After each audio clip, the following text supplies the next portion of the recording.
Hi, I'm Crystal. And I'm Neoshia, and you're listening to the Rom-Com Detectives.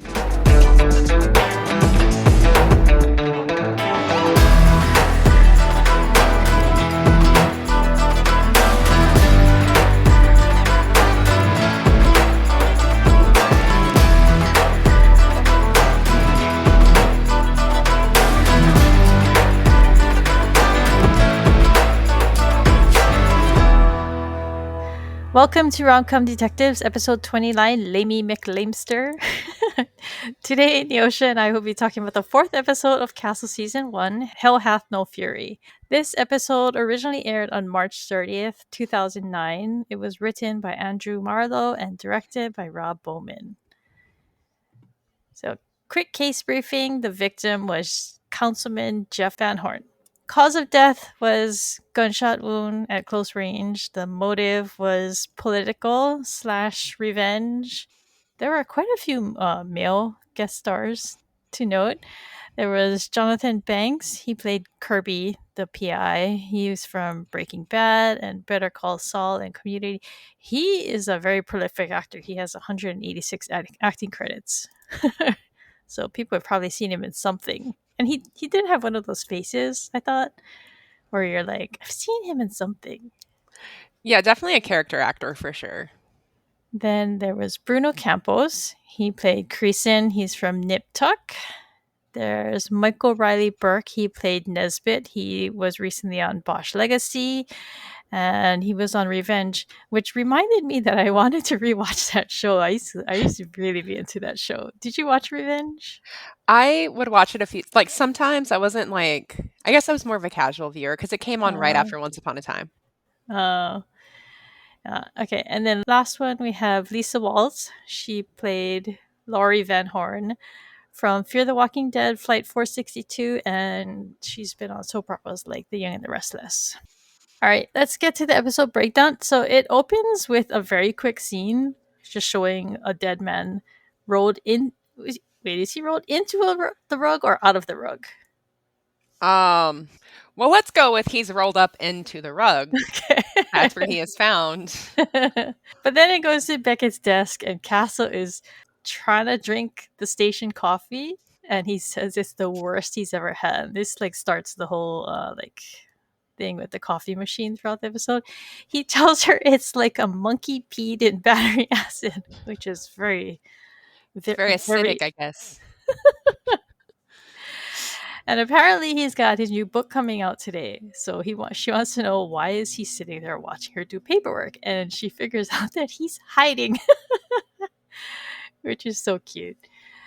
So and she gets a call about a body, and he's like super excited because he wants something else to do, and I get that nervousness because like when you have something that's about to come out, you're just like, oh my god, Well, yeah, and he what do I do with doesn't. myself? Yeah, I guess he doesn't want to fixate on it because he has Martha to do that for him. So they get to the scene, and there's like the patrol cop who's like guarding the scene. Seems to know who Castle is because he asks Beckett, "Is this the guy?" He tells her that everyone has heard about him, and that's when Castle calls her his. He says every artist needs a muse, and this really bothers her because she threatens him with bodily harm.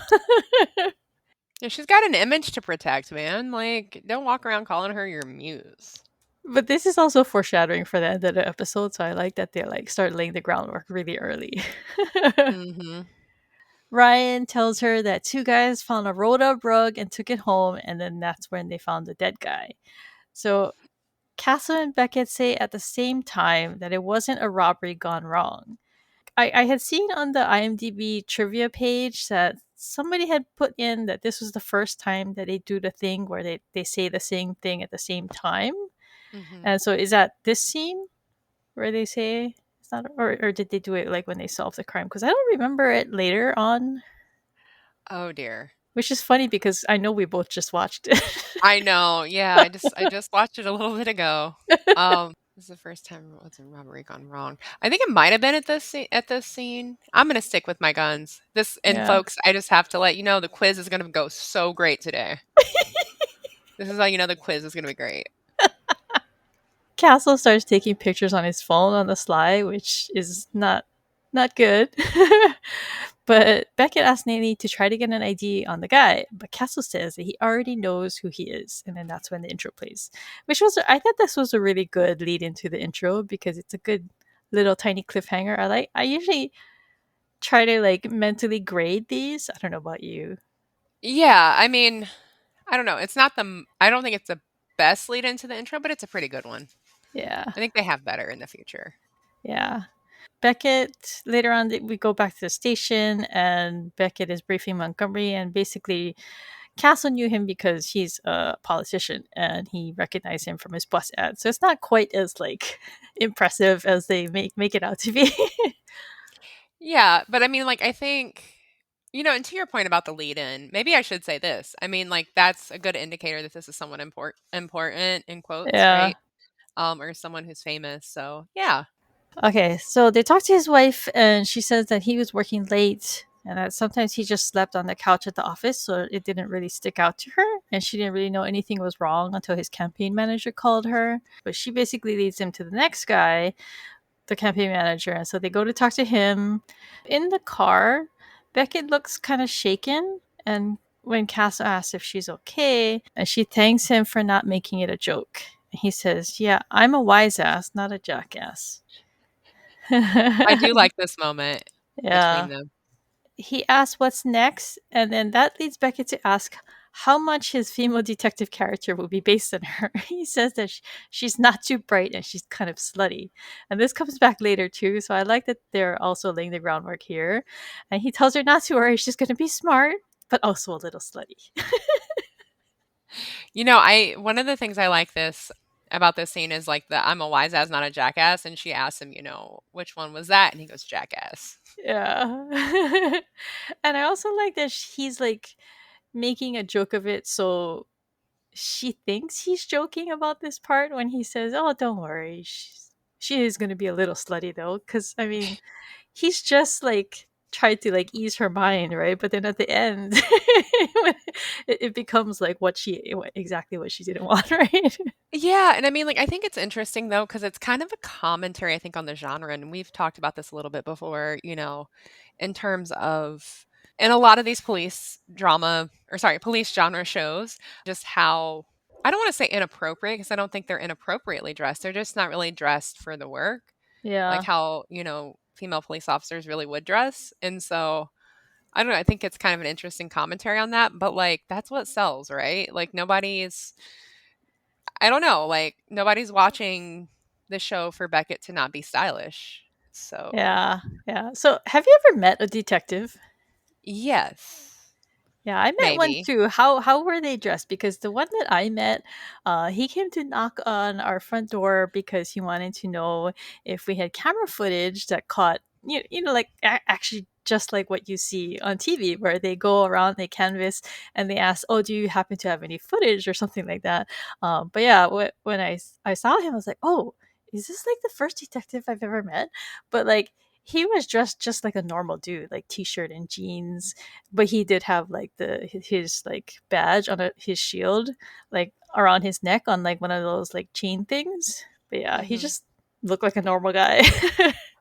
Yeah, I mean, like, the police officers I've seen are just, like, in normal clothes. Like, Yeah, I don't know, I would say dress like me because, like, I normally when I'm not, like, working, I normally just wear, like, T-shirts, jeans, or, yeah, like, some sort of button down in jeans or something like that, And that's kinda how they're dressed, like and I mean, even Beckett, I think, she's dressed appropriately. It's the heels. I think that would be the yeah, thing that I would be like, that doesn't belong in this situation. But like, I mean, similar to that, just pants and a shirt and nothing too fancy. yeah. Okay, where were we? I got us off on a tangent. Okay, so while they're in the car, Martha calls and she's frantic. She's asking him, "Are you okay?" And he's like, "Of course." And she says that she's worried because she's at a bookstore and no one is buying it. Which is, it was so funny because he's like, "Well, the book only went on sale 2 hours ago," which is, Right. it's so typical of like how they've built her character up so far. But it's really interesting that they have established her so quickly, her personality, because when this scene happened, you're just like, it's so her. she was like a fully formed character to me at this point, I think, when I first watched it. So it was very on point with her personality, I feel. Yeah, I mean, she's so hyped up about, like, the book and, like, they're watching, and what's funny is it kinda almost gives you the impression it's only for sale in this one bookstore in New York Yeah. City, right? I know. Um, this just happens to be, like, their place, and so she's, like, there, but, like, it's, like, what? On a Tuesday? Like, books normally come out during the week. It's so cute how melodramatic she is. So it's like for like hand against her forehead kind of drama. Like, oh, darling, are you okay?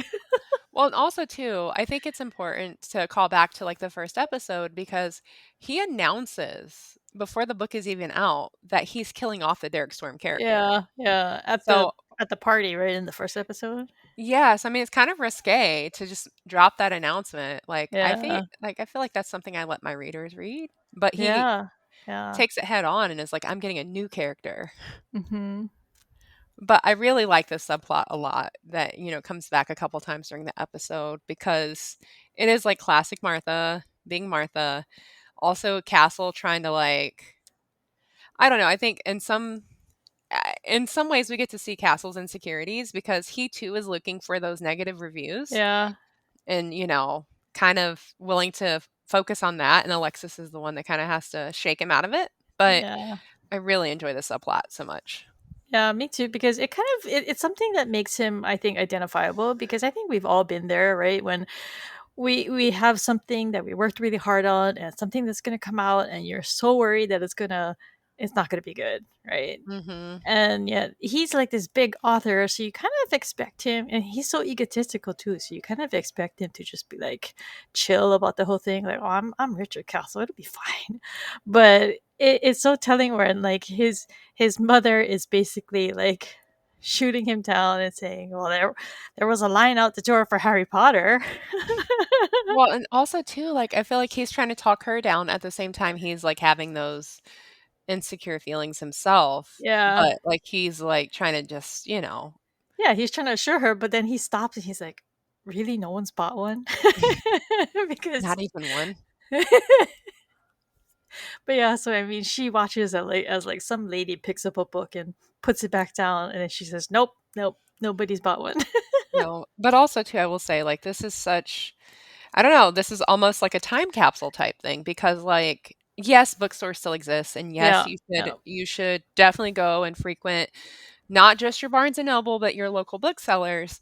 But, like, the idea, right, that people on a Tuesday would just, like, come over yeah. and buy books like that, right? Or stand out the door because that was a real thing with Harry Potter. Hmm. I went to a midnight release for at least one of them. Yeah, now you just pre-order them, right? Or if you wanna get it on Kindle or something, like, you just Yep, pre-order it on Kindle and it just shows up. yep. It just arrives on your device or whatever. I mean, that's how I read the last Hunger Games book back in March. I just looked for it on my phone, and then I just brought it up, and that was it. Yeah. It's not quite as exciting as it used to be. Yeah, but it's more convenient for me. But Yeah, yeah, it I mean, it definitely used to be kinda is. cool to go in and, like, look at the books in the bookstore, check them out, and, like, read a little section and then buy them, right?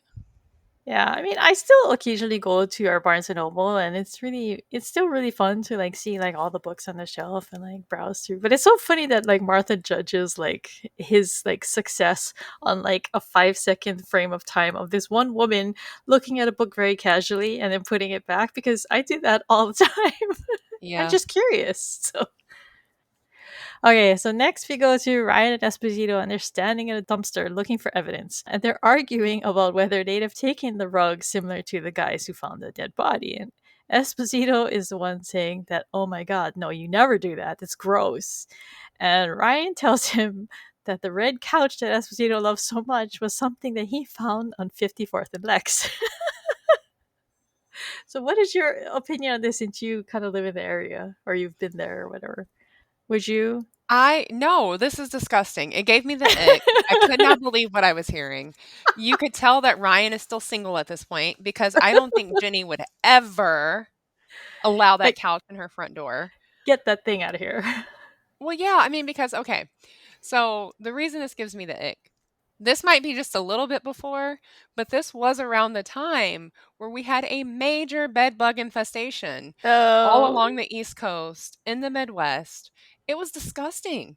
Like, and I mean, from here, like, I know there's still bed bugs around, and like here and there you'll hear about them, but like, I mean, it was a real deal. Like, people were just randomly getting bed bugs because one would hop on you, and then suddenly you have to, like, get rid of all your furniture. Like, it's uh-huh. pretty hard to, like, get rid of those things. And so I'm just like, who in New York City at this time is picking up couches, even in nice neighborhoods? Because, like, even rich people get like, they're not their bed bugs Yeah, are not they class travel. conscientious. Yeah, they Right. travel. Right, they travel. They don't care if you have money. So I'm just like, "This is disgusting." Um, no. If you see furniture on the curb, leave it, unless you are able to do the full bed bug inspection because, like, yeah. I mean, I get repurposing and, like, not wanting to waste things, but I am not playing with my entire household on Yeah, the basis yeah, of, "Oh, that couch looks kinda cool." yeah. I'm with you there. So the patrol officer in the next dumpster over gets their attention because he's found the victim's wallet. And I like this. This scene was so small, but I really like this because Esposito is just looking at him like, I can't believe you just got in there and he found it. Mhm. So him and Ryan must have been checking in their dumpster for a while. Well, yeah, and I mean, like, it's kinda funny because they got in the same dumpster and it wasn't even Yeah. there. Beckett tells them to check the guy's phone records while they go to the campaign headquarters. Castle says that a real robber would have taken his wallet where he killed him, not where he moved him. I think. Is that what he said? Because what does that make sense to you? Yeah. Yeah, so the idea that, like, I mean, also too, the moving thing is kinda weird because, like, if it's just a robbery, why are you going through all the hassle of, like, moving him and, like, all of that? Yeah, I don't understand that part of the story, to be honest, like, why they had to move him, but yeah, because they make a point of saying that he was really far away from where he was, right? Mhm. Like they found him like like downtown. I don't know what downtown is in relation to where he was supposed to be. No idea. But because I don't remember where exactly he was supposed to be, but also, like, if it was really a robbery gone wrong or something like that, like, why not just leave him where he was shot? Yeah, yeah. Because, like, I mean, my Oh, sense is I- that nobody would care though. Like, would people actually look into, "Oh, why was he out here?" yeah. I don't know. Like, Yeah, I I don't don't know either. the killers here, they didn't make a That's lot of not. I sense. don't think they clear that up either. So No, no. They go through a lot of hassle and try to make it, I think they're trying to put people or not put people off, but, like, misdirect, right? It's about uh huh. misdirecting the Yeah. investigation, but it doesn't make sense why they wanna misdirect it so much because a robbery is a robbery. Maybe it has to do with the frame job. They wanted him closer to like Creason's hotel. I think maybe. Yeah. I mean, because it is about trying to point or misdirect at that guy. But Yeah, again, that's like not the person. I don't know. Their reasoning was not sound. The killer's reasoning was not sound. Let me put it that way. yeah. So the wife, when they talked to her, she had mentioned that, and I think this was like an interesting little clue that I didn't pick up while I was watching. But when they talked to the wife, she says that they thought that they were going to change the world, like basically talking about Van Horn's, the victim's policies and the work he was doing. And when they go to talk to Nesbitt, he says the same thing. He says they thought they were going to change the world. And he says he gives them a timeline. He was with him, I think, at a fundraiser until about 11 and offered to share a cab, but he tells him that Jeff wanted to walk. And then that's where they mention that's weird because they found him downtown. Hmm. Yeah. And I mean, like, I just think, I don't know. Maybe I'm overthinking it. I just think that if it's a robbery, it would make sense to find him not too far from the event if Yeah, he's yeah, walking. I don't know. I think they went and going so hard and trying to frame Creason, I think they kind of messed themselves up. yeah, I think so too. Because he's actually the one who points them to Creason. So Mhm. yeah, so that's where they send them next. He tells them that he was clashing with him over a failed hotel that Grayson wanted to open. So they go to talk to that guy, and he just tells them, that he doesn't need to kill anyone; that he can just like make their life terrible by doing other things to them. And he says that he was at his nightclub. And I thought this was amusing because Castle is just in the background while Beckett talks to this guy. He's kind of skeevy, right? Mhm. But he has no poker face. He's just standing in the background looking disgusted with the guy. Like, he's making a face. Well, yeah, because, like, he's basically insinuating that he's buying off the other candidate. Yeah. He's like, his opponent's up, but, like, he's basically insinuating that, like, it doesn't matter, like, because I already had it in the bag, which I think that impacts, like, Beckett and Castle going to see that guy, but, like, it was just really yeah, he's very skeevy, very, like, one of those people that has a lot of money. Like, I get why Castle's kinda, like, icked out by him because he's just Yeah, meh. because he's just like, can we arrest him? He's very overeager. Yeah, and, like, that part was also kind of weird to me because, like, I get, again, being annoyed by this dude, especially with his attitude, but, like, I'm pretty sure, like, Castle's specifically being like, "We should arrest him," and that seemed a little out of character because Castle immediately knows he's not the guy. Like, this is Yeah. too clearly a misdirect. But also, it's kind of ironic because the skeevy guy, that's who he was like when we first meet Castle, right? He's like the rich skeevy guy. Yeah. But then we learn that he has a heart of gold. Yes. He's the skeevy guy with the heart of gold. Yes, I guess you can't really judge a book by its cover. Oh. Okay. Oh. Okay. So in the hallway, Beckett says they're gonna go check his alibi because he had said that he was at his nightclub, and then Castle sees something on his phone, and he's like, "Oh, that might not be necessary." And then this is where the photos thing comes back in, where he was taking the photos without her knowing, and he says that he had sent them to his interior decorator, who he slept with, by the way. And she's freaking out. She's like, I can't believe you sent body pictures from my crime scene. But he tells her, no, I sent pictures of the rug. And then he stops him at an open room and shows her a maid vacuuming the same rug that the guy was found in. I mean, what else is she supposed to think? I know exactly. Well, I mean, I feel like he was doing that on purpose. He was making her think that that's what he did, so that he could be like, no, no, no, you're overreacting. So next we go to the interrogation room because they've brought Creason in because they were still in his building basically when they saw the Mhm. rug. So that's the damning evidence, and that's why they've brought him in for questioning. he he drinks the coffee and gags. And Castle's just like, oh, I know. Oh, that was such a good touch. There's so many nice little touches, like little details in this episode. It all ties together nicely. Also, I just wonder how they're making the coffee and how it's that bad. Like, is I this know. stuff that's been, like, made in the morning that sits there all day? I don't know. Like, I've never. I mean, I've drank coffee at like conventions and things like that, where it's like mass produced in like those giant jugs and things like that. And I mean, it's not great, but it's not horrible either. So I just like, can you truly buy that coffee that bad? I mean, that's just sort of my question. Like, I know because the thing is like, so we're both American, but like, people complain about our coffee. Like, they're always joking about how weak it is. And so, like, I cannot imagine. And if anybody wants to chime in on social media about this, like, I just cannot imagine being not from America and like, oh, the coffee is so strong. It's like battery acid. They're probably laughing at us. They are laughing at us and her weakness with our coffee. But like, no, I mean, like, I kind of was wondering the whole time, like, is this a situation where, someone makes a pot in the morning because it's an old school coffee pot is what it is.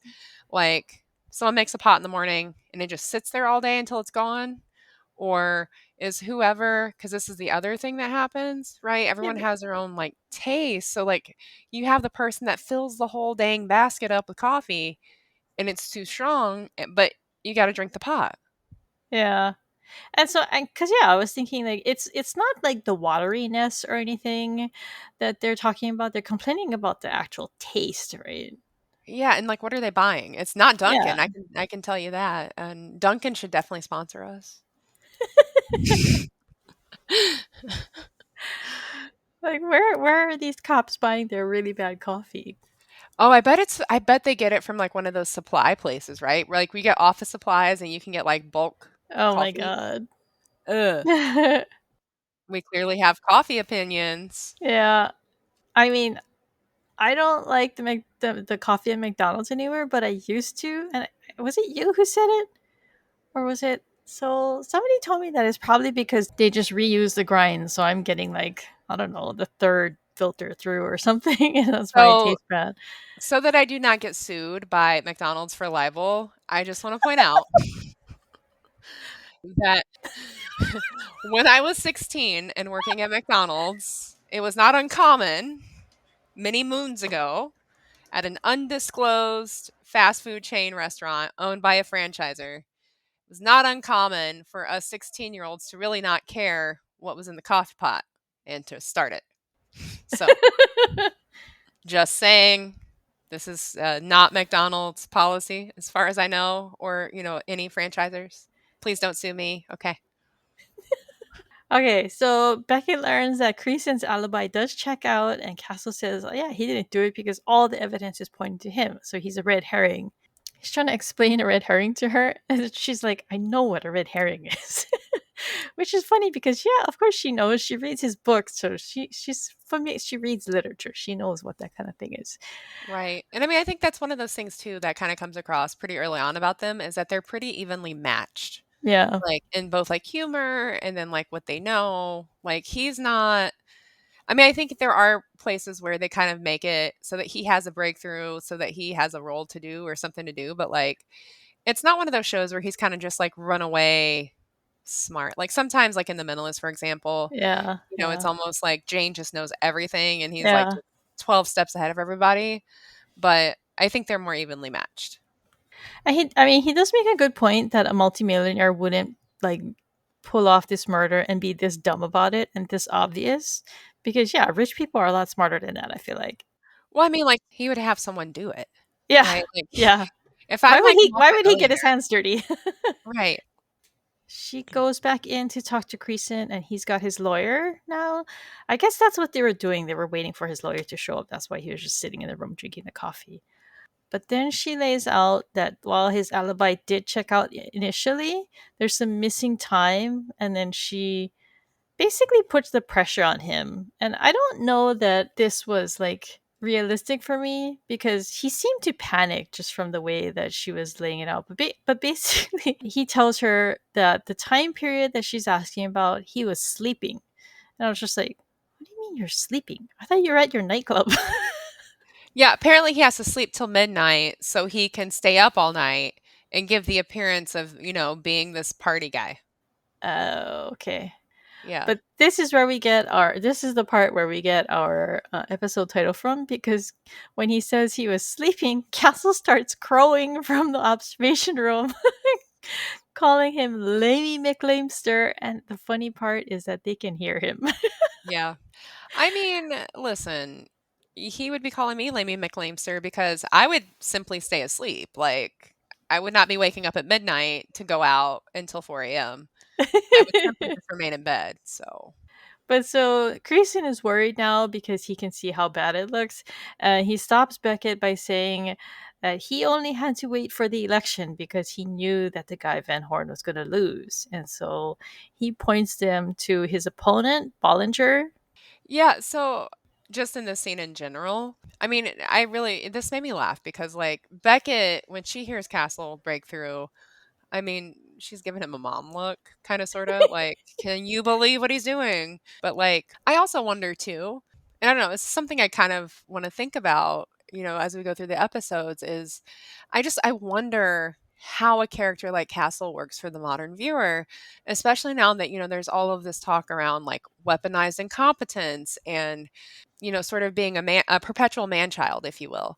I mean, I know why Castle works for me, and there's so many other male characters on shows around this time that just simple or they have just a similar personality, right? They're this Yeah. perpetual man Yeah. child you love. They don't grow up, but they're also so soft and sweet. And Castle definitely has those super endearing moments throughout the series, and there's so much good stuff to say. So this is not me hating on Castle, but I do wonder like how this comes across to, a modern viewer in terms of how he's portrayed.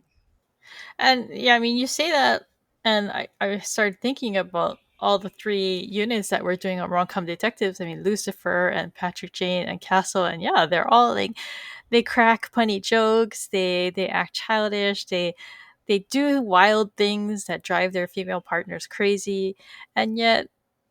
I mean, I've been addicted to all three shows, so there's some kind of appeal there. Yeah, and I think that's just tied into this genre, right? Because it's rom-com, so you want Yeah. the romance and the comedy and the crime.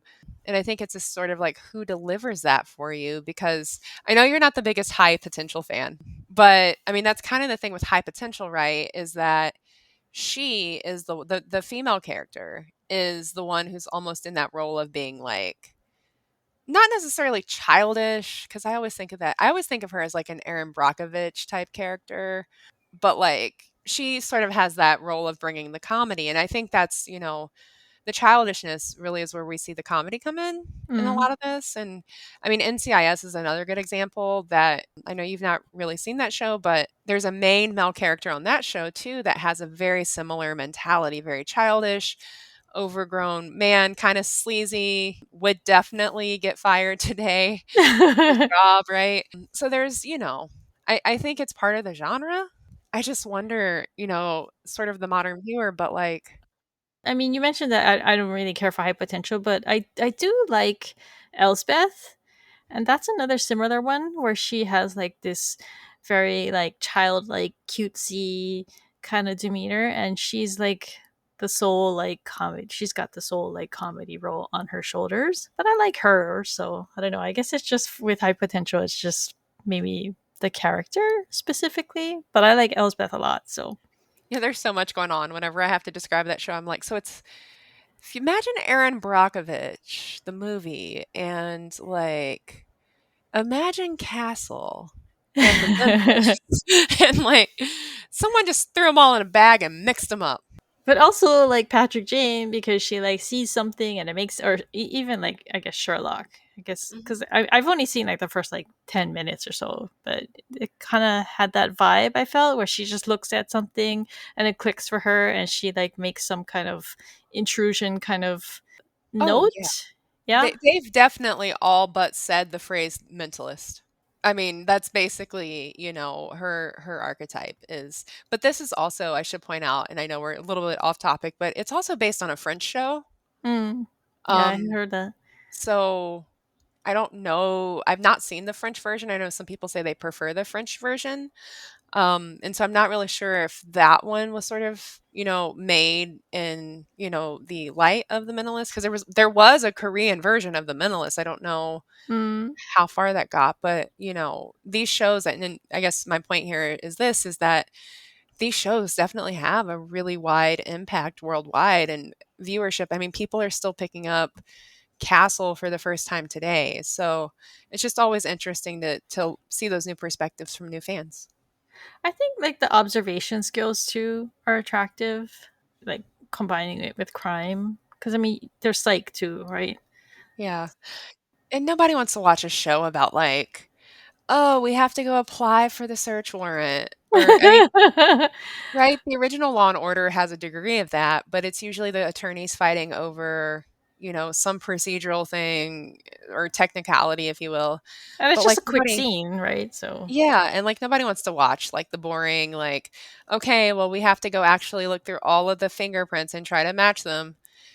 Like, they want the person who's, like, really wise and sharp, and it's interesting that you mentioned Sherlock because, while I think a lot of these shows kind of exist in the shadow of the X-Files of, what Mulder and Scully became, in hmm, terms of the rom-com part, I definitely think the detective part is that Sherlock Holmes yeah, inspired brand. yeah, definitely. And that was tangent number 12 of the day. So they go to talk to Bollinger. That just to catch people up, that is Van Horn's opponent, Yes. and they ask about his relationship to Creason, saying that they were told that he had something on Van Horn, and He takes him into his office and says he insists that what he has is all legal. It's all been vetted by lawyers and everything like that, but that he he's a good guy and he wasn't going to release it unless he was losing. And at that point, he's not losing. I believe he's up by 8 points or something in the polls, which He's is pretty definitely up. significant. Yeah. But then he shows him photos of the victim in bed with another woman. Oh my god, Castle really likes looking at dirty photos. This is like I think the second time he's been like ogling photos. Mhm. I mean, I think he just wants the tea. Yeah, yeah. But in the car, Beckett seems upset and frustrated about the news about the guy because I guess it's kind of like the whole thing where like, oh, I had heard good things about this guy, and it turns out he's just like another hypocritical politician who cheats on his wife, and that's a fair thing to be frustrated with. It never meet your heroes. But she makes a point to criticize his looks, and then Castle cracks a pretty bad dad joke. About him wearing a rug. Oh my god! When he said that line, I was like, "Oh my god, who wrote that joke? And did they workshop it with their children?" It was so bad, but it was so funny too. And plus the face that he makes with it. Yeah. Okay, so Esposito calls her and tells her that because she had assigned him to look into the rug, and so he's gone and done that with Ryan. And I guess in the background, Ryan is trying to get the phone number of the hotel lady he's talking to and striking out. And then Esposito points out a drunk man. I think he's pissing into a lobby plant. Is that what he's doing? Yeah, and then to like Ryan goes to stop him.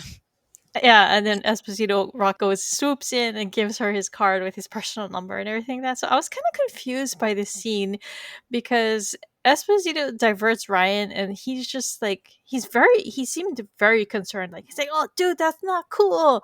But he seemed very concerned about stopping this guy from peeing in the plant. Meanwhile, the lady is just like, "Oh, hi." Um, I I mean, didn't understand why she didn't react the way that Ryan did and then tell him like you know what I mean? You would think that a hotel worker would be flipping out about a guy yeah. peeing in a plant. So two things. I think one, she's kind of enjoying the male attention, right? Because as Uh-huh. soon as Ryan leaves, here comes Espo. But then the other thing is like, I don't know if that situation's happening in my hotel and there's cops already on the scene and the cops are on it. I'm like, you guys got it. Because Yeah. who wants to deal with that? Yeah. Well, but at the same time though, like, that's what I mean. Like she doesn't say like, "Oh my god, look at what he's doing. Stop him." Like you're police, do something. But she doesn't even acknowledge it seems like. I think a theme in this episode really is people who are just here for their wages. Okay, Okay. we have a sex worker who's just here for her wages. We have a hotel worker who's just here for her wages. These are problems that are above their pay grade. Okay. Okay, so next, so how did we get here? I think the guy Bollinger, they asked for the name of the PI. So next they go to talk to the PI, whose name is Kirby. He's kind of gruff. He offers Beckett a drink. He reveals that he used to be on the job, and he calls Ken. He said back in his day, he was paired with another police officer, not a second-rate novelist. Which is also interesting that he knows who Castle is because Yeah. this is spoiler alert, Oh, not the only time we're going to see him. yeah, and also he seems to be a reader because he can quote something from one of his books, right? Yeah. Like, Yeah. because Castle's like, "What do you mean second rate?" And he like quotes back one of Castle's sentences, and it's just like, really. So I was just like, "Oh, so he reads his books." Mhm. But so he tells them that Van Horn told his wife he was going to be late, and then 20 minutes later he was in bed with the other woman, and then he hints that she must have been a prostitute. Beckett asks if he has an address for her, and he says whores used to have street corners, now they have websites. And I thought it was so funny that while he's like bringing up her website, you can hear his computer roaring in the background. Mhm. It's like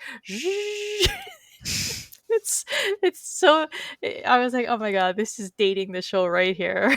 His I computer know. is too old to load a simple website. He's being an old I guess we're supposed to take that he's an old, gruffy, Yeah. corrupt cop. Making a statement about the good old days on the force. Right. Back in my good old days with the good old boys, we didn't have you little girls with your little second-rate novelists and, you know. At the station, the guys are ogling the website that he sent them to, and they find the woman in the photos. Beckett tells them that the phone number listed is registered to a P.O. box out of state, and that sometimes she tells Castle that sometimes it takes a while to track these kinds of things down.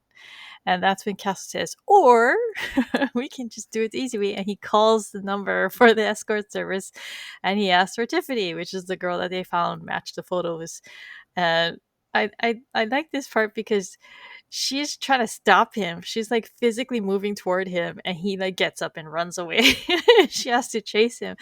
And she's like, "You can't do that. We're the police." And he's like, "No, you're the police." And so that brings back the whole consultant police dynamic thing and why I think it works so well in this like genre, because that's why he can be this man child. That's why he can do all these outlandish things, because he's like the, in the vague term, the consultant. So he's not police, even though he's probably bound by the same rules technically on paper. Yeah, I mean, like, I just don't know, like, in the real world, which this is not the real world, so we don't have to worry too much about it, Yeah. but, like, Yeah.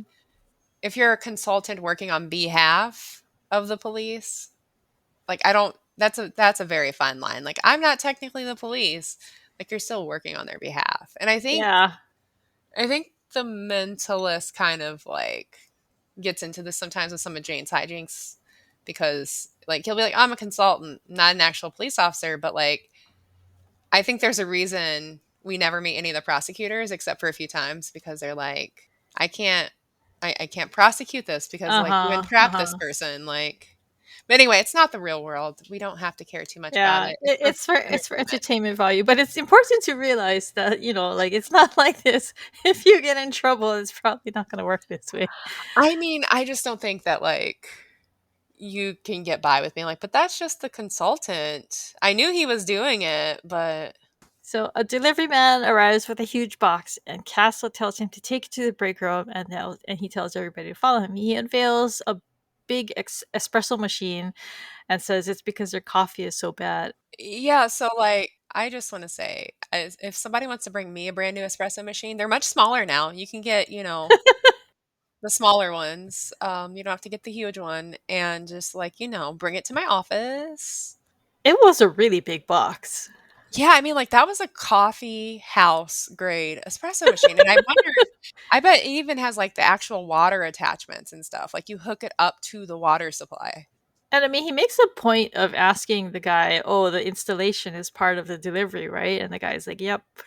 So Yeah. yeah, I mean, it might be something where it has to get hooked up. Yeah, I've never been so lucky or loved by anyone in my life. So next we go to home. Castle's cooking with Alexis, and she asks, "How's it going with Beckett?" And she seems interested. She ships them for sure. She seems to assume that he's fooling around with her, but he insists it's just research.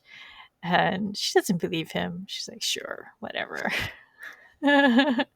Martha comes in and she's doing her hand on the forehead thing again. She's found out why his book isn't selling and she reads a bad review of the book and she hugs him in sympathy. Alexis looks at it and it's some no name publication. And then they speculate that it probably took her all afternoon to find that review. Then Castle takes a phone call, and I thought it was a cute geek nod that he jokes in Picard's voice. Yeah. Again, I still really like this subplot. I enjoyed it because if it's some no-name publication or like some random thing that took her all afternoon to find, like she is really out there trying to track down these bad reviews. And I believe her that she's in full mama bear mode, She's getting spiraling, ready. basically, it seems like, Yeah. right? Like she is getting ready to hunt this person down and ask them what the hell their problem is. Like, why would you give him this bad review? Is this why his book's not selling? And I mean, to be real, it's the same day. Like, give people a chance to get to the bookstore, Martha. And I doubt she went to another bookstore. She probably just took that one sampling of like Right. 10 minutes of her day. And not to mention, he has a whole, like, book signing and reading the next evening. Like, Yeah. we learned that, right? And so I'm just like, "Oh, Martha, calm down," but I get it. I get it. Like, she's trying to, like she's freaking out and, she's trying to, like, make sure everything's right, and I don't know. It's cute though, too, because it shows she cares, right? Right, In her own way, even though she's not expressing it very well. right. So next we have Lainey. She walks into the morgue and is surprised by Beckett, who scoffs at her because she's surrounded by corpses all day. I mean, Lainey actually gives her crap. So on the one hand, you have Alexis ragging on Castle, not believing that he's interested in her, and then we have Lainey giving her crap for why she's not out having fun with Castle. Beckett starts calling out all his annoying traits, and Lainey interrupts with fun. She says Beckett needs some fun and asks, how bad could he be? Very opportune moment for what comes next. Yeah, so her phone rings and it's Castle to tell her that he's got a date with a. It's the way he says it, right? It's Yeah. like. Guess who's got a date with a prostitute? Okay, so at the restaurant, Tiffany arrives and Castle. I think it's actually the same night, right? Because wasn't Castle wearing that blue sweater when he was cooking with Alexis? And then he's wearing that blue sweater in the restaurant, right? So they actually make this date pretty quickly and they all go out and do that right away. But yeah, so he immediately lets Beckett sit down and introduce herself, even though she's staring daggers at him for trapping her with the police. But it gets kind of chill. They talk over drinks, and she swears she had nothing to do with his death. She says that she saw him once or twice a week and that he just wanted to talk. Beckett kind of scoffs at this, but Tiffany tells her that most of the men who come to her are just lonely and they want to feel connected again. And then she tells them that 2 weeks ago he was telling her that he couldn't see her anymore because he was being blackmailed with photos of them and that he thought she was the one who set that up, which I think is a reasonable thing to wonder in his situation. But she tells Beckett that he's not the only one who would lose from a scandal like that because she has dreams too and she's only doing this temporarily. Tiffany tells him that he mentioned that he couldn't keep paying the blackmail money without his campaign finding out, which means he was actually paying from his campaign funds. So they go back to Jason Nesbitt, who no, they go back to Jason Bollinger, who insists that the photos were locked up. So, because they're trying to find out who the blackmailer was, because Tiffany says it wasn't her.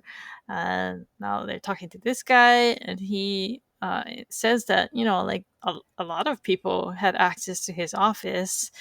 And then he tells them that, or Castle, because Castle's asking, like, oh, why are you so upset about us wanting to investigate? You're running unopposed. And he tells him, oh, well, didn't you hear? Now his wife is running in his place. And so I wanted to know, like, is that a thing where a spouse can just step in to I a race? have no idea. Really, I don't know. I mean, I assume so, and, like, I know there's been a couple different shows that use that plot line of, like, Yeah, the spouse stepping in to run for the, person who can't.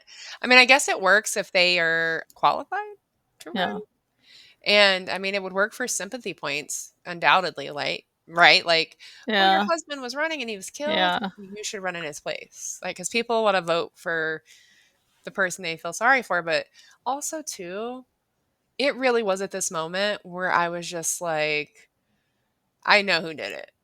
Like, I just knew who did it at this point.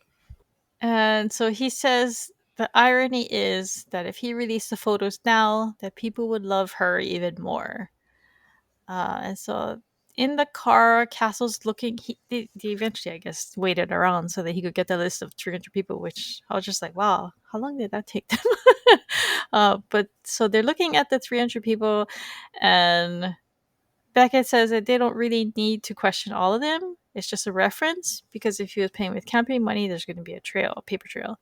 Nesbitt comes into the station and they show him the photos of Van Horn with Tiffany and say they need access to the campaign ledgers. And He tries to convince Beckett not to release the photos because it would do harm to his family and to the city and the work they were doing. Beckett tells him that the photos are part of an ongoing investigation, so they're not going to release them. Which, yeah, they're evidence. So Yeah, I mean, like, if they're really evidence, they're gonna be released at some point, right? The best you yeah, could hope for is, like I mean, this is, like, again, for entertainment, and so I don't wanna be like, "Oh, this is how this would happen." But, I mean, a real life example of this that's been in the media recently is, the murders of the 4 college students in Idaho. And sort of why would the prosecutor or some upset with the prosecutor in terms of why would that prosecutor allow that person to take a plea deal, and realistically my understanding was because, well, now he doesn't get the death penalty. And there was a lot of commentary around that, and some people whose family members have been murdered, not in the same um, incident, sort of came onto TikTok and other platforms and sort of explained that, like, you know, it's actually a mercy to the families that they don't have to go and sit through a trial where all of this evidence will be shown to them, including, the murder scene photos of their loved ones and, things that no one wants to see. yeah, And so, like, yeah, I mean, like, that's the realistic component that, like, I think comes in is just, or that kind of comes into this is, yeah, like, all of that stuff would definitely come out. The kids would probably find out eventually. But for me, the entertainment, quote unquote, entertainment part of this, right? Getting back into the show is, I think there's so much value in what we're seeing about the Beckett character, and we're experiencing it through Castle's eyes as he's watching her with that intent, kind of signaling to the audience, right, that, like, she's doing something remarkable or that he finds remarkable, which is this, again, display of empathy, right? Where we don't know anything about Beckett's story yet, but we are seeing her once again interact with a family that's on the brink of destruction because of this murder. And here she is acting with empathy and trying to deal with this family situation and, again, protect the kids. yeah. Because yeah, I mean, they do mention, I think, the kids at some point right near the end with Montgomery, so she's aware of his family and things like that. They introduced that in the beginning, right? Doesn't the wife, the widow, say, "What am I going to tell my girls?" Mm-hmm. Mm-hmm. So that Mm-hmm. that might be what got Beckett initially upset when they're in the car that first time. But we Yeah. don't, we don't, like you said, we don't know that about her yet. Yeah. We don't know the interesting thing about Becca and kids and, learning about a parent's death. Yeah. Okay, so next we have Castle and Beckett chatting at the espresso machine, which is set up, and he's like pouring his frothy milk into his espresso, and he's about to enjoy it, and she's still getting coffee from the old machine. I guess the monkey pee and the battery acid doesn't bother her. No, she's made of stronger stuff because she's a cop.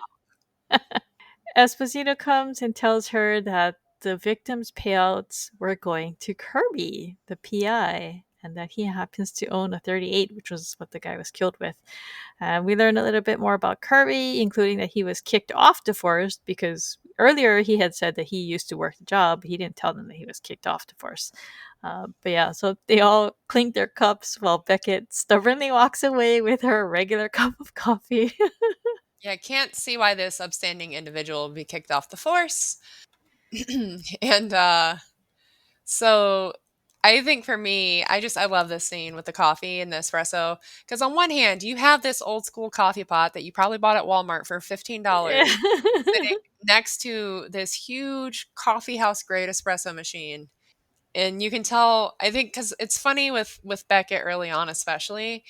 I do think she enjoys having Castle around, but she's also kind of like putting up some boundaries.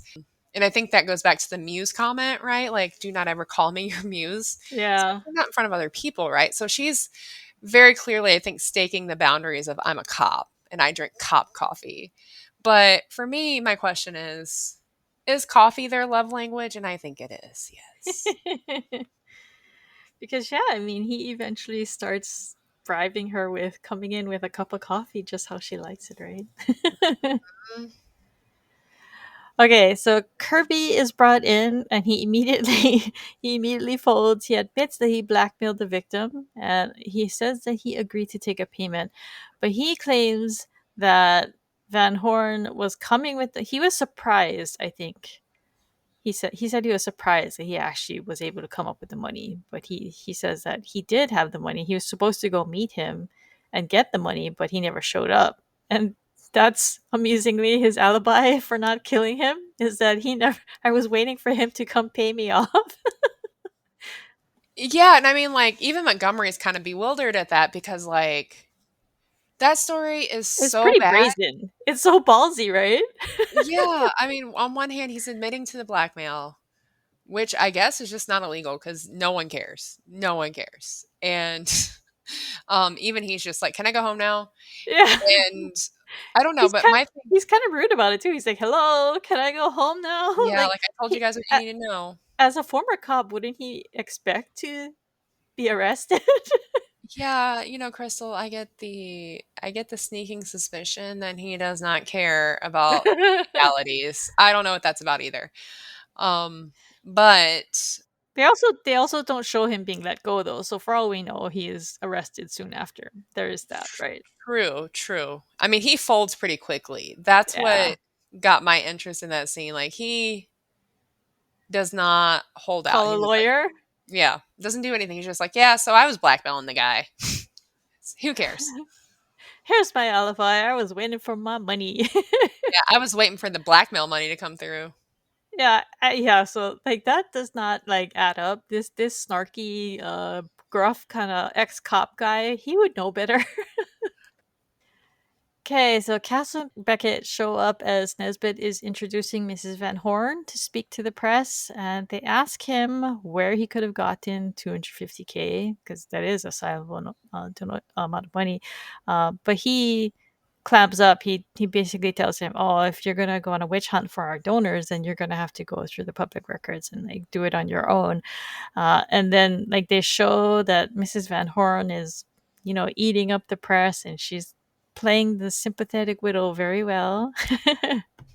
So next we go to Castle. He's reading bad reviews for his new book at his desk, and Alexis comes in. She reminds him of the book signing that he has tomorrow, and it's going to be a reading too. And she conveys a message from Gina, who threatened him if he doesn't show up. So do you think it's because he hasn't shown up to ones before? Maybe. I mean, maybe if his social calendar was a little too busy. Alexis tells him that if he wants to feel really bad for himself, he should go read the review in the ledger. No, that's not what she's saying, right? Yeah, it is. So this is where she tells him, if you really want to feel bad for yourself, like sarcastically, go Oh, read okay. this in the ledger, and it gives him a really good review, actually. Yeah. And actually, I'm going to bring this up later, but it kind of seems like the ledger, it sounds like a no-name publication, but I think in within Castle, this is supposed to be their version of the New York Times. Yeah, like the Times or the Post. Yeah. Yeah. But so Castle asked Alexis, and this becomes a common thread. It's already been used a couple of times where Castle just asked Alexis. I think it was in the hedge fund homeboys, right? That was the last episode where he asked Alexis an innocent question, and her answer basically gives him a clue. It makes him think of something. So he asks, "Oh, if you're in trouble, who would you go to for money?" And she says, "Oh, I just ask you." Hmm. And so he goes to the Ledger's website and he sees an article of Mrs. Van Horn, and he's like, "I just ask you." So that gives him the idea. So next we go to this helps get us to the next coffee lesson. But Beckett is working almost by herself. There's only a couple people in the office. And she goes and sneaks into the break room, and she starts using the espresso machine, which I thought was funny because she must have been. Those things are complicated, right? Hmm. Like they're I not think so. easy to use, so she must have had to like pay attention while he was giving a tutorial to other people or something. Yeah. I mean, she's definitely invested in ways that she doesn't want him to know. But she only thinks she's alone because Castle suddenly appears and scares her. He gives her a jump scare, and he explains that, oh, he looked her up and she's independently wealthy. And so that's when they start looking into her records, and they find out that she had sold off $300 worth of stock. And they bring her in, and she tells Castle and Beckett that he had tried to forge her signature, and so her, I guess, stockbroker had called her and just to authorize the thing because it's a big transaction, and she basically knew. And she admits that she helped him secure the money, so that I guess he had gone to her, right? That's what they were speculating, that he went to her and she wanted to help just make it all go away. So she was gonna, that's her story, that she was gonna put forth this money so that they could move on with their lives and he could. I just want to say that the money is what I mean, it's amazing to me that it's the money that really got them because she could have just parted with that 250 or $300,000 and let him make the payout. And, I think what we're getting to with her co-conspirator, just let him make the payout, be done with it, everything be done, photos gone, destroyed, whatever. No way to trace back to the campaign because it's her money and been done with it. But then, concocts this plan that I guess I cut in a little bit before you could explain the plan, but like it concocts this plan with Nesbitt that basically they'll just go ahead and kill him and get rid of him because they were going to change the world. And here he is standing in the way with that, with his stupid scandals. And if they get caught, with a scandal and the payout, it's going to destroy them. But like, it's weird because that's how they bust her is she They kept find the the money. money at her house, yeah. But Yeah. so I'm a little like hazy on this part. So basically, Nesbitt kills him, takes the money, because he would have left with the money to go meet Yeah. the guy, right? So he would have had the money. Right. So Nesbitt kills him. He takes the money, and what, he brings it back to her, and she Yeah. hides it in her house. That's what they are implying, right? Is that he Okay, brings the money back um, to her. They find it in her house when they execute the search warrant, and they, know that. I mean, that's where Beckett pretty much catches her, right? Is like, yeah, oh, we found the yeah. money in your house. So that part did make sense to me in terms of we were talking earlier about like, oh, this doesn't make sense in terms of why move the body and to make it look like a robbery, but like in no circumstances would you leave that amount of money on him, even if you weren't trying to make it look like a robbery, because Yeah, yeah. that raises questions. But I mean, come up with a better place than your own house. Yeah. But at the same time, I feel like these people are not like typical criminals, so maybe they're just not very good at it. So that checks out too. So like you know how we were talking about how like the things that they were doing were a little too obvious and like maybe a little like stupid, but one's a campaign manager and one's a politician's wife, so they're probably just not very good at it. Right. And I don't know about you, Crystal, but I don't tend to keep $250,000 in cash in my No. house. But so okay, so the title, when this part came about, I was like, so is the title spoilery? Because you read that, and like anybody who knows that quote, "Hell hath no fury like a woman scorned," you're immediately gonna think, okay, it's the wife, right? Could be the wife or the sex worker he's having an affair Yeah, with, yeah, right? But yeah, I like how they do the reveal here because they are questioning her. And by this point, like, yeah, I figured out it was her, but like, or that she was involved. But it's really nice how they do the overlay of her telling the story and, yeah, what's going on because for some weird reason, she doesn't think that she's done anything wrong. And Beckett kind of yeah. has to be like, She's like, all I did was make a phone call. and Beckett's like, that's murder for hire. I don't know if you know that, but like, that's a crime. Yeah. So I did like how they do this reveal because Beckett is pretty soft with her actually, and she just kind of pushes her and gets her to finally admit what happened. And Beckett goes from for the arrest after that. So he tries to run when they go to arrest him, which I thought was amusing. But I don't know. What do you think you would do in that situation? Not run. I mean, why does he think he's gonna get away? I Like, know. That's what I was thinking too. I was like, I don't think I would run, but I guess maybe It's because he's a man. He still thinks he's got a shot. I guess fight or flight really kicked in on him. Yeah. Okay, so next we go to the station and they're talking about the case. And this is where Montgomery mentions the daughters again. He asks, oh, what's going to happen? And Beckett tells him that their aunt is coming to pick them up from social services. And so this scene was very amusing. Montgomery tells him, nice work. Very impressive. And then he walks away and he turns and says over his shoulder, oh, and you too, Beckett. Yeah, and she like is on it immediately, and he's like, "I'm just yanking your chain." It's cute though because I mean it kind of seems like it's like an inside joke between Castle and Montgomery. They both know that he's just teasing her, but and because like Castle's laughing, he knows that he's just farting around. But it kind of goes back to like the pilot episode when Montgomery was just like, no, we're not going to discuss this. Yeah, no, so I love that banter with Montgomery. Castle gets a call from Alexis reminding him that he's late for his book signing event. But when he gets there, it's a success. It's busy, and then it goes to his reading. And okay, so this was weird for me. He's reading an excerpt to the crowd of Derrick's. Derrick Storm is his main character. He's reading the scene of his death, and all these women are crying in the audience. Okay, and so during the reading, Beckett shows up and she's wearing this cute little pink dress and she's wearing black high heel Mm. shoes and she's dramatically removing her coat and like stepping toward him very teasingly. And he stumbles a little bit during the reading, but he finishes it. And afterwards, he goes to talk to her, and he's like, "Well, what are you doing? What are you doing here? What was that about?" And she's like, "Well, it's annoying when someone comes and interrupts you at your work, isn't it?" Mhm, and I just wanna point out the way that she chooses to interrupt him, right? Like, with the whole, like, dramatic taking off her coat, it's all just so dramatic. So Martha and Alexis approach, but Martha is on cloud nine now, and she's like teasing Castle, saying, "See, you let all those bad reviews get you." Meanwhile, it was her the whole time.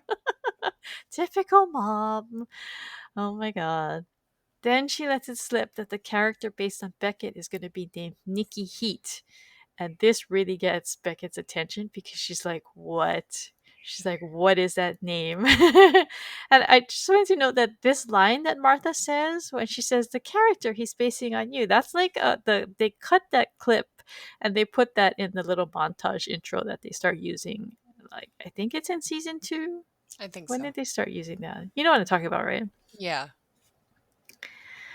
But so she pulls him aside, and Alexis wants to listen. She's nosy about this thing between them, but Martha's like, no, no, no, stay here. Yeah, and I'm just like, is Nikki Heat really that bad of a name? I Like, I don't know. I don't think so. I mean, she says it's a stripper name, but yeah, I don't think so. it was. I mean, I do feel like it's a pretty typical, I think, Richard Castle character name, so it kind of fit because I mean, his other character was Derrick Storm, so it kind of fits with his whole trend, right? Mhm. But I guess, I mean, to be fair, it's based on her, so of course she's gonna have opinions. Yeah, Nikki But Heat. yeah, the episode ends with her demanding that he change the name, and he's like, "No, I'm allowed to have artistic license." Yeah, and I like kinda how it pans out, like, goes to the books and then pans out. Um, I thought it was because so funny too that he was like trying to defend himself from her with his cardboard cutout. like, don't hurt me, don't hurt me." Here, you can hurt this version of me. Yeah. Okay, so I wanted to nitpick something because during Castle's reading, you can see the blown up pictures of his book cover behind him, and there's spaces around the hyphen in best selling. Oh my god, that bothered me so much. I just the other day, I had to ask someone if I was AI because I didn't know what an M dash was. I was like, "What's an M dash?" And, like, "Why are people on the internet complaining about people using M dashes?" And someone had to send me an article about the different types of dashes. Yeah, That's there's an end dash too. So yeah, that's American education for you. But I was questioning whether or not I had become AI. She's real, everyone. I can see her right now. That's the whole argument right now is M dashes didn't exist before AI. And I was like, what's that? And I was like, oh, I use Yeah, that one all the time. I have heard that before, and trust me, a lot, a lot, a lot. Like pretty much every author. It's been in publishing for forever, so it's not an indication of AI at all. And there are very human authors that I know personally who just really like to use them a lot. So Because whatever I have to come next or whatever I'm about to say next is really important. I think it's just because AI was trained on actual books, so it probably just learned from humans. So it's always been a human thing. Yeah. It's read more books than we have, apparently. Yeah. All All right. right, so I had hinted about this earlier, so this is a genuine question. Would you go to a reading from the final book in a really long series, even though it's read by the author himself, if he's going to read the main character's death scene to you? Because obviously these people read the book? It's just come out. So that, I mean, that think that's maybe in this case, yes, because he announces beforehand that this is it, that he's killing the Derrick Storm character. But generally, no, like, because this has to be towards the end of the book, right? Like, he's Yeah, not killing yeah. him at the beginning and introducing Nikki Heat in this book. He's just killing him, like, ending his story here. So, like, I think in this situation, maybe, and maybe it's like, you want to be with the author at this point when he's, Mhm. reading to you how he's killed off this character you've come to love. But I just thought it was funny. There was all these like weeping women in the audience. I thought that was funny too. All right, and that closes out the episode. So next we're gonna go to our.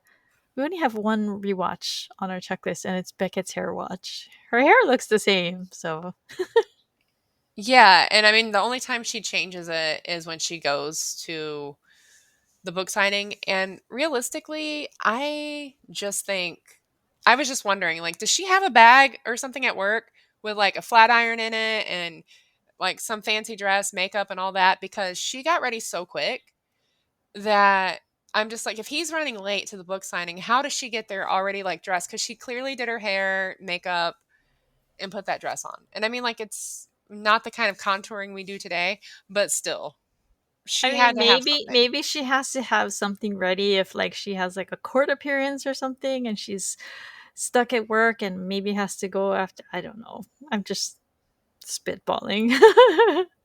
Yeah. Okay, author's notes. In the final frame, they show the bookshelf with Castle's books on it, and I noticed that there are two different covers. I mean, the imagery is the same, but one at the top says number one best-selling author, and that's the one where I was talking about the hyphen with the spaces, and the other one says New York Ledger's number one bestseller. So that's why I think the New York Ledger is their New York Times in the Castle universe, because you don't typically put like a no name kind of publication on your book cover, so it must be something prestigious. Hmm. But I did want to say that, oh my god, their website was straight out of 1991. It was really bad. And then there's an error in the show. There's a point where they show an outside shot of the ninth precinct, but they're supposed to be working out of the 12th. Okay, Casket Corner. What stood out to you? Um, so we've already talked about it, but the scene in Interrogation where, he's just kind of studying her and taking her in. And then, I mean, obviously the ending scene, right? Where she just Yeah, kind of yeah. shows up with all the drama and she knows that that's going to mess with him. And the fact that she already knows that's going to mess with him, And good. actually, she does this chasing him thing twice, right? Because the first time was when he was making the phone call to the escort service, and the next time is when she's trying to get him to change the character name. Yeah. And I mean, like, we talk a lot about like how he's like childish and everything, but she gets down on his level. So, like, Yeah, I mean he's pulling her pigtails, but she's chasing after him. yeah. And I think this was like a reverse pigtail pull, if you think about it. Like her showing up at his work, Yeah, yeah. ready to distract and, cause chaos. Yeah. Bestseller list. Favorite scenes. I like the Lamey like McLamester scene because just the fact that he's like you kind of think it's a soundproof room, but you also kind of have to think, oh, yeah, they probably don't anticipate people like yelling from the other room, so they don't really need it to be like that much. But he was just like yelling at the top of his lungs, like, "Yeah, Lamey McLamester!" So of course the sound leaks through. I thought that was so funny. It's Yeah, classic Castle. and I just love the espresso machine. Like, she's trying to sneak it in because she doesn't want him to know that she actually does like the fact She that he got likes this it. machine, right? And he pops up and startles her. Like, first cup, first try, here he is. But he doesn't actually give her a hard time about it, so He lets it and slide. yeah. He's so excited about what he's discovered, that's why. Favorite lines. I liked when he says, "Promise not to hate me," and she says, "I already hate you." Yeah, so that one, and then also when Alexis shows him the review from the Ledger, he says, "What's that damn liberal elite media saying about me now?" And I thought that was pretty funny. All right, when we come back, we're going to have a new Beckett's interrogation, and we'll see how Neoshia does on our new quiz.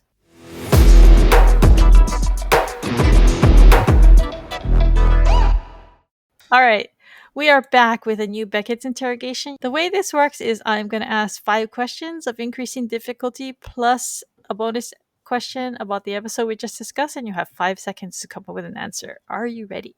I am as ready as I'll ever be. All right, question 1. What is the name of the book Castle reads from?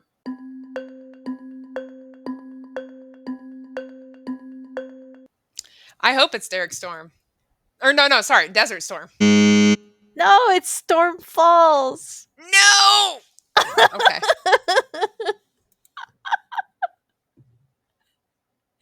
She's face palming.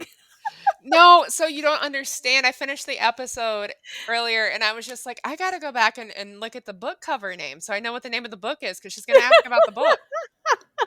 And I didn't do it. I set myself up for failure. Next question.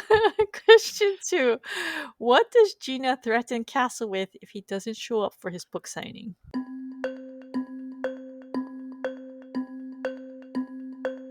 Oh. I feel like she threatens to do something to his eyeballs. Yeah. With what? Hot something. Is there Fire hot? ants. Okay. Is that close enough? I mean, it's Uh, hot. you got the eyeball part right. Okay, we'll give you half a point. All right. Question 3. What does Castle jokingly call the victim after they see the photos?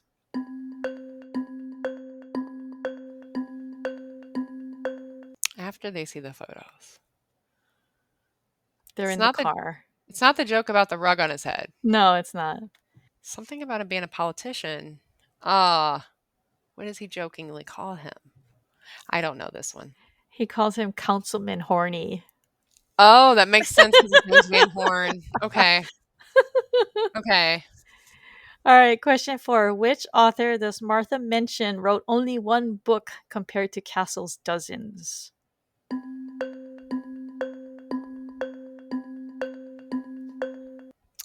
It's not. There's a part of me that wants to say Martin, but I don't think that's right. I don't think that's right. That's just It's always on my Harper mind. Lee. Harper Lee, gotcha. Okay, question 5. What does Ryan call things left out for those less fortunate to take?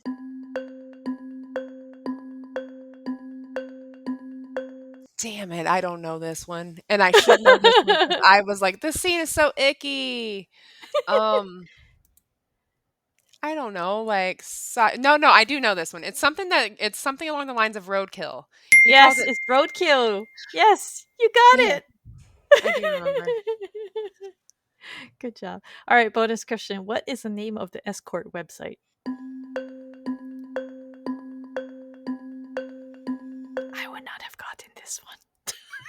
It's an Ashley Madison knockoff, I know that much, but go ahead. It's VIP Liaisons. Okay. All right. So that was a 1.5 star. And actually, I think they misspelled the word liaisons on the website. I'm gonna have to go back and look, but I'm pretty sure they did. It's a hard word to spell, that's why. Liaison. Yeah, it's got one extra I that I think people forget all the time.